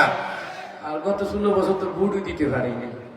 আমি গেলাম মানে সকালে গাড়ি নিয়ে ঢাকার থেকে যে যাই ভোটটা দিয়ে, আমার একজন ফ্রেন্ডে ফোন দিয়ে একটা দোস্ত আমার লাগতো না, ভোট হয়ে গেছে।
সবাই পড়ছি আলহামদুলিল্লাহ। কারেন্ট গিয়ে বুঝাই দিছে যে হুজুর আপনার সময় শেষ, রাত 12টা। কথা কারণ কিনা না শেষ তো মনে করেন, মাহফিল তো রাখছি 23 তারিখ, 24 তারিখ আই পড়ছে। আমিন কম, আরো জোরে কনা আমিন। সবাই তো আমিন কয় না, আরো জোরে কনা আমিন। ভাইরা আমার, বাবারা আমার, নবী আলাইহিস সালাতু ওয়াস সালাম ফাতেমা রাদিয়াল্লাহু তাআলা আনহাকে সান্ত্বনা দিয়ে দিলেন। ফাতেমা রাদিয়াল্লাহু তাআলা আনহা হাত নামিয়ে ফেললেন। রাসূল সাল্লাল্লাহু আলাইহি ওয়াসাল্লাম এই কোরআনুল কারীমের বাণী প্রচার করতে গিয়ে মাইরে খাইলেন, অত্যাচারিত হলেন, নির্যাতিত হলেন। মুসলমান আজ কোরআনুল কারীম থেকে যারা হক কথা বলে তারাও নির্যাতিত হয়। এটা নতুন কিছু নয়, এটা পুরাতন ইতিহাস। ঠিক কিনা বলেন আমার বন্ধুরা, আমার বাবারা, ও মুসলমান ইমানদারেরা, ইসলাম প্রতিষ্ঠার ভূমিকায় শুধু পুরুষের অবদান নয়, মহিলাদের অবদান আছে না নাই? কথা কন্যা আছে না নাই? আম্মা জানা খাদিজা রাদিয়াল্লাহু তাআলা আনহা, নবী আলাইহিস সালামের সাথে বিয়ে হলো, বাসর করে নবী আলাইহিস সালাম কান্না করছেন। নিজের প্রিয়তমা স্ত্রী আম্মা জানা খাদিজাতুল কুবরা রাদিয়াল্লাহু তাআলা আনহা, যিনি জান্নাতের সুসংবাদ প্রাপ্তকারী, সুবহানাল্লাহ বলবেন না? ও মুসলমান ইমানদার, কে সে আম্মা জানা খাদিজাতুল কুবরা রাদিয়াল্লাহু তাআলা আনহা, যিনাকে আল্লাহ তাআলা পহেরা বলেছেন? সুবহানাল্লাহ বলবেন না? পহেরা বলেছেন। আমার আম্মা জিরা যারা পর্দার আড়ালে আছেন, মনোযোগ দিয়ে শুনবেন। আপনারা যে কষ্ট করে আসছেন, এই কষ্ট করে আসাটা বৃথা যাবে না, ঠিক কিনা? রাহমাতুন নবী কান্না করছেন। আম্মা যারা খাদিজা রাদিয়াল্লাহু তাআলা আনহা, তিনি বললেন, নবী আমার কেন কান্না করছেন? নবী বললেন, খাদিজা আমি আজকে বিয়ে করেছি বাসরাত। আমার চাচা ঘরে আমি লালন পালন হয়েছি। আমার দাদা এর আগে আমাকে লালন পালন করেছেন। আমার দাদা নাই, আমার চাচা আছে। আমার চাচার মতো যদি আমার আব্বা দুনিয়াতে জীবিত থাকতো, আজকে বিয়ের দিন পুত্রবধূ দেখে বাবা খুশি হইতো, বাবা আমাদের জন্য দোয়া করে দিত। খাদিজা, আমি আমার বাপ মার জন্য কাঁদি। 6 মাস গর্ভে আমার বাবা দুনিয়া থেকে বিদায় হয়ে যায়। আমার বয়স যখন 6 বছর, আমি এতিম হয়ে যাই। এর খাদিজা, আমি কান্না করছি আমার বাপ মায়ের জন্য। বাপ মা, আপনারা দেখবেন যাদের সন্তানকে বিয়ে শাদী করেছেন, বাপ মা আনন্দ করে কিনা বলেন? আনন্দ করা মানে কি? ফুলের মালা দিয়া, রং মাইকা? না না, খুশি। সন্তানকে বিয়ে পড়াবো, বিয়ে করাবো, পাড়া বসবিকে দাওয়াত দেয়, মুরব্বীদেরকে দাওয়াত দেয়, এই একটা আনন্দ, দাওয়াত দেয়, আসেন চলন যাইয়েন, ঠিক কিনা? এই যে একটা আনন্দ। নবী বললেন, খাদিজা, আমার বাপ মা যদি দুনিয়ার জমিনে জীবিত থাকতো, আমার বাপ মা আজকে অন্তত খুশি হইতো, আমাদের জন্য দোয়া করে দিত। এই জন্য আমি খাদিজা কান্দি, আমি দুনিয়াতে একেবারে এতিম। আম্মা খাদিজা রাদিয়াল্লাহু তাআলা, তিনি রহমতুল নবীর ডান হাত মুবারকে ধরলেন আর বললেন, স্বামী আমার, ওগো রহমতের নবী, আপনার হাতটা ধরেছে, আমি জীবনে আপনার হাত ছাড়বো না। আমি খাদিজা আপনাকে বিয়ে করেছি এমনি এমনি নয়, আপনার মধ্যে কতগুলা গুণ আছে, ওই গুণগুলি দেখে আমি খাদিজা আপনাকে বিয়ে করেছি। ওগো নবী, আপনি যখন আমার বাড়িতে ব্যবসার কাজে নিয়োগ হলেন, ওগো রাসূল, সারা জীবন ব্যবসা করে যত লাভ না হয়েছে, আপনাকে নিয়োগ দেওয়ার পরে এক একটা ব্যবসার চালানে দ্বিগুণ হারে আমার ব্যবসায় লাভ হয়েছে। সুবহানাল্লাহ বলবেন না? কিন্তু আমার দেশে একটা প্রচলিত ভুল বক্তব্য আছে। ভুল বক্তব্যটা হলো, অনেকে বলে রাসূল আম্মা জান খাদিজার ঘরে চাকর ছিল। এখন কি বলবেন আপনারা? নাউজুবিল্লাহ পড়েন। রাসূল সাল্লাল্লাহু আলাইহি ওয়াসাল্লাম চাকর ছিলেন না, রহমতুল নবী আম্মা জান খাদিজার ব্যবসার ডিরেক্টর ছিলেন। সুবহানাল্লাহ বলবেন না? ব্যবসার ডিরেক্টর ছিলেন, ম্যানেজার ছিলেন। রাসূলের সামনে বেয়াদবি হয়ে এমন কথা বলা যাবে না। আম্মা জান খাদিজার সামনে বেয়াদবি হয়ে এমন কথা বলা যাবে না। অসংখ্য উলামায়ে কেরাম, অসংখ্য মুফতি মুহাদ্দিস, তারাও বলেছেন যে এই শব্দ চয়ন করলে রাসূল সাল্লাল্লাহু আলাইহি ওয়াসাল্লামের সামনে বেয়াদবি হবে, এমন শব্দ চয়ন করা যাবে না। ওই যে বন্ড সুন্নিদের কতগুলো গজল শুনছি, কইতে আছে, নবীরা কানিয়ার দেশে, আর কিছু ভাবলো পাগল, এরা নবী রাখাল ছিলেন না, রবি ছিলেন ব্যবসায়িক ডিরেক্টর ছিলেন। সুবহানাল্লাহ বলেন। আম্মা জান খাদিজা বলেন, নবী আমার সারা বছর ব্যবসা করে যত লাভ না হয়েছে, মাত্র একটা বছর হিসাব করে দেখলাম, সারা বছর ব্যবসা করে যত লাভ না হয়েছে, শামসিরিয়া ব্যবসা করতে পাঠানোর পরে আপনাকে দিয়েও শামসিরিয়ায় ব্যবসা করার জন্য পাঠিয়েছি। সারা বছর ব্যবসা করে যত লাভ না হয়েছে, 1 মাসে এর চেয়ে বেশি লাভ হয়েছে। আমি বুঝতে পেরেছি, আমি চিনতে পেরেছি এটা রহমতুল নবী। সুবহানাল্লাহ বলবেন না? নবী বললেন, খাদিজা কেমনে জানলা? কই জানছি এই জন্য, আমার স্বাস্থ্য ভাই ওয়ারাকা বিন নওফল তাওরাতের হাফেজ, জবুরের হাফেজ, ইনজিলের হাফেজ, ও বলেছে আমাকে। সুবহানাল্লাহ বলবেন না? ও আমার স্বাস্থ্য ভাই বলেছে যে একদিন পয়গম্বর হবে। আম্মা জান খাদিজা বললেন, শাম সিরিয়া থেকে আপনি আসবেন, অপেক্ষা করতাম কখন আমার কাফেলা আসবে। আমি বাড়ির ছাদের উপরে উঠিয়া দেখতাম একটা মেঘ খণ্ড আপনার উপরে ছায়া দিত। সুবহানাল্লাহ। এ মুসলমান ইমামদার, আম্মা জান খাদিজা বললেন, নবী আমার, আপনার ডান হাত মুবারক ধরেছি, আপনার হাতটা ছাড়বো না। আমি খাদিজার জীবন যাবে, আপনার হাতটা আমি ছাড়বো না। আপনার মতন একজন স্বামী আমি খাদিজা পেয়েছি। সুবহানাল্লাহ বলেন। আমার আব্বাজির, আপনার স্বামী নামাজি, আপনার স্বামী আল্লাহওয়ালা, নবীওয়ালা, কোরআনওয়ালা, স্বামীটাকে জীবনে কোনোদিন অবহেলা করবেন না। আমার মুসলমান ইমামদাররা, সমস্যা হলো কতগুলা কুলাঙ্গার জামাই আছে, যৌতুকের জন্য মারধর করে, এবং কি কন্যা সন্তান হইলেও বউরে মারধর করে, ঠিক কিনা? একটা ঘটনা, আমার বাসায় আমার একজন কাজের আপা ডাকি, কাজের বুয়া ডাকি না, কাজের আপা, ওনার কন্যা সন্তান হয়েছে, এর জামাই এর মাইয়া চোখ মুখ রক্তাক্ত করে ফেলছে। কন্যা সন্তান হইব কেন? এমন কুলাঙ্গার ছেলে বাংলাদেশে আসেনি, রাজশাহীতে আসেনি। মেয়ে হয় বলে, তো মেয়ে হয় বলে তোমার স্ত্রীর দোষ হইব খা, তো তোমারও তো দোষ। তোমার স্ত্রী তো বিয়ের আগে বাচ্চা হয় নাই, তো তোর লোকে বিয়ে হওয়ার পরে বাচ্চা হয়েছে, তাহলে বোঝা যায় দোষ তোর, আগে তোরে ভিটানোর দরকার। এই কথা কয় না? এরকম একটা আইন থাকতো বাংলাদেশে, যে যেই ছেলেগুলি, যেই জামাইগুলি কন্যা সন্তান হইব বলে বউরে মারধর করে, আগে তারে আইসা ভাষার মধ্যে বাইরে লাল করতে পার কই তৈব বিয়ে করছিলি কেন? বিয়ে যেহেতু করছো, ছেলে হোক মেয়ে হোক, আল্লাহ যাকে ইচ্ছা ওইটা দিবে।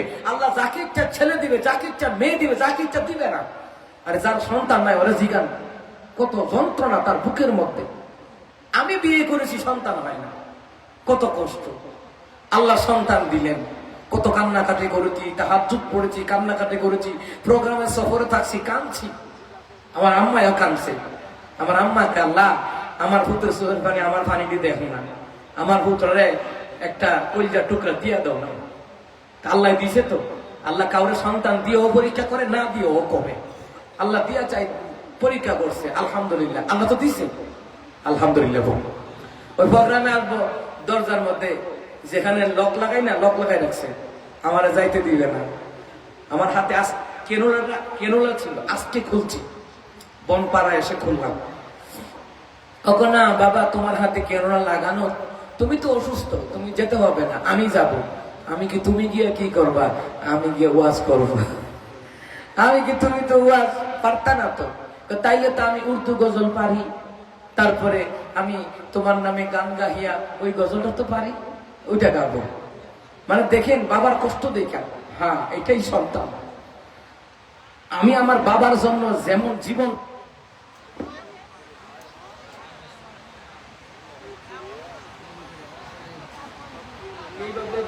হচ্ছে। আচ্ছা যাক, আজকাল মাহফিল যে আল্লাহ কবুল করছে এটা প্রমাণ। কারণ যেই কাজে বাধা আসে বেশি, এই কাজ আল্লাহ পছন্দ করে বেশি। কোন কাজ? দিনের কাজ। সুবহানাল্লাহ পড়েন। আমার বন্ধুরা, আমার বাবারা, ও মুসলমান ইমানদার সন্তান যে কি জিনিস, যাদের সন্তান নাই জিজ্ঞেস করেন। আমি ছাত্র জীবনে আমি যেই বাসায় লজিং ছিলাম, লোকটার 35 বছর ধরে বাচ্চা হয় না। ধন সম্পদের অভাব নাই, ধন সম্পদের অভাব নাই, কিন্তু পালক একটা বাচ্চা না, মেয়েটাকে লালন পালন করে ভালো পাত্রের হাতে বিয়ে দিছে। কিন্তু নিজের জন্মদৌন্য সন্তান, আমি আমার বাবার জন্য যেমন পাগল, আমার সন্তানগুলি আমার জন্য এমন পাগল। আমি আমার বাপ মানে যেমন খাওয়াইয়া দিতাম, খাওয়াইয়া দিই, আমার সন্তানগুলিও আমারে খাওয়াইয়া দেয়। সুবহানাল্লাহ কয় না? একটা কথা আছে না, আম গাছে আমি ধরে, আম গাছে জাম ধরে না। আপনি যেমন আপনার বাপ মার জন্য করবেন, আপনার সন্তান আপনার জন্য এমন করবে। সুবহানাল্লাহ বলবেন না? তা আমার ছেলেরা জিগায় কি গজল শিখছো, কোত্থেকে শিখছো? ইউটিউবে শিখছি। ছোট কিন্তু বয়স বেশি না, বয়স কিন্তু বেশি না, 3.5 বছর 4 বছর এরকম। তা আমার বলতে আছে, তোমার নামে গান গাইয়া যাই মাঝি পালড়াইয়া, নদী ওই ছুটে চলে সাগর মোহনায়, জানি তুমি দয়ার সাগর, তুমি দয়াময়। এটা শিখছি।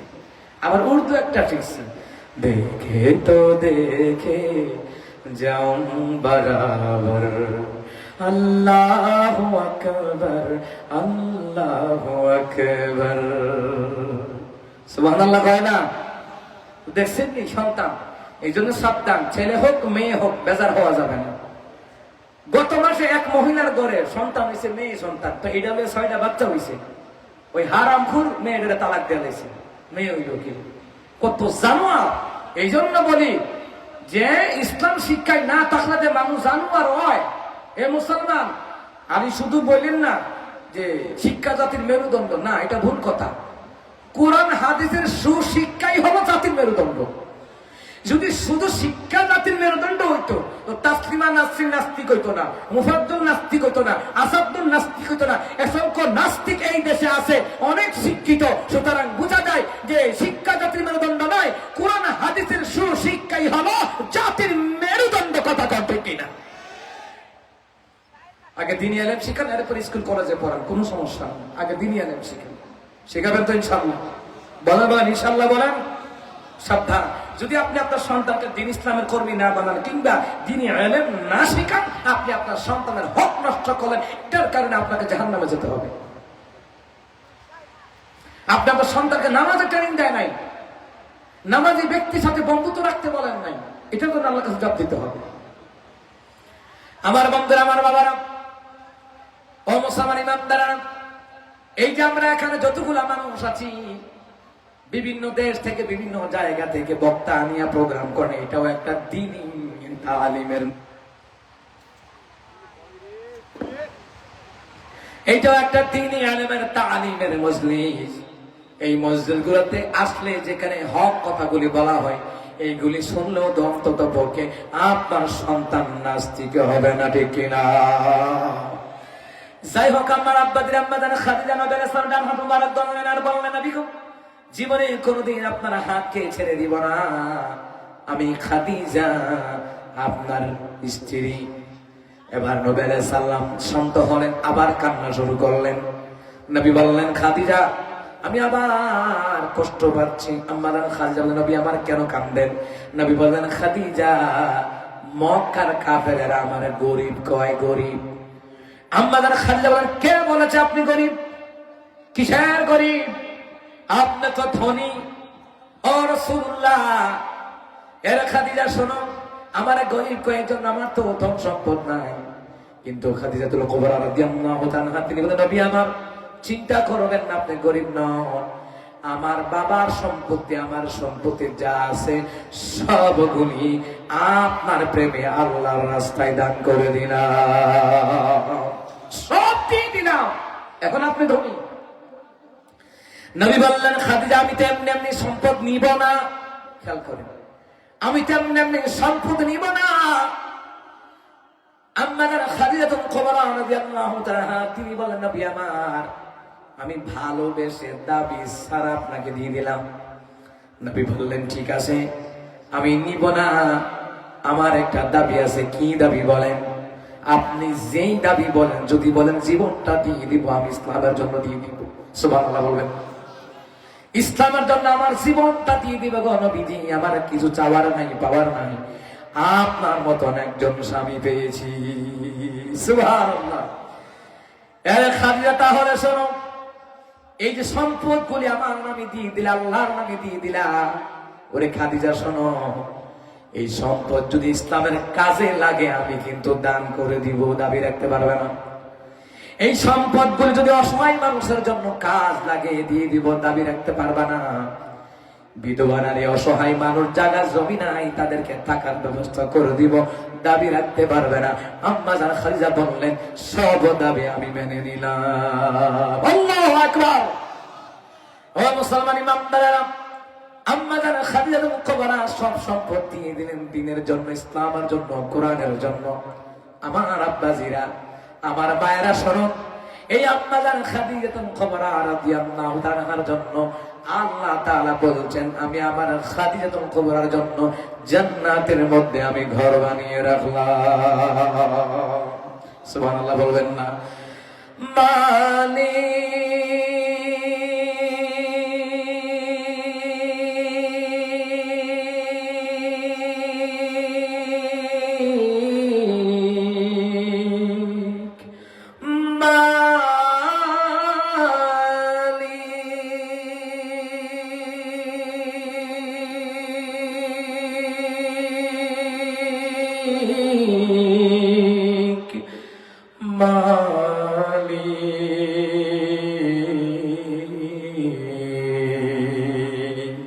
একটি ঘর বানিয়ে দিও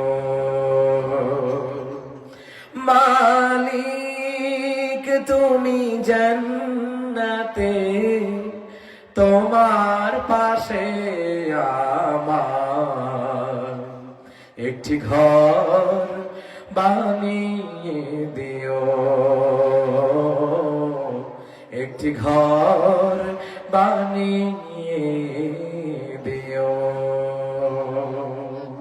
আমিন কর, আরো জোরে করে আমিন। তাহলে মুসলমান ইমামদারেরা, ইসলাম প্রতিষ্ঠা, ইসলাম প্রচারের খেলায়, প্রচারের বেলায় মুসলমান নবী আলাইহিস সালামের ভূমিকা ছিল, সাহাবীদের ভূমিকা ছিল, তাবেঈদের ভূমিকা ছিল। মুসলমান ইমামদাররা, বর্তমানে কোরআনের কর্মীদের ভূমিকা আছে, মা বোনদের ভূমিকা আছে। কথা বলেন ঠিক কিনা? কেমন ভূমিকা? যে অনেক মসজিদ মাদ্রাসা আমার আম্মাজিরা টাকা দেয় কি দেয় না? বলেন বলেন, দেয় কি দেয় না? আমার আম্মাজিরা, আমার আব্বাজিরা অল্প কিছুক্ষণ সময় আম্মাজান খাদিজার ভূমিকায় আমার আম্মাজিরা যা পারেন দিবেন, ইনশাআল্লাহ যা পারেন দিবেন। আমাদের কাছে লোক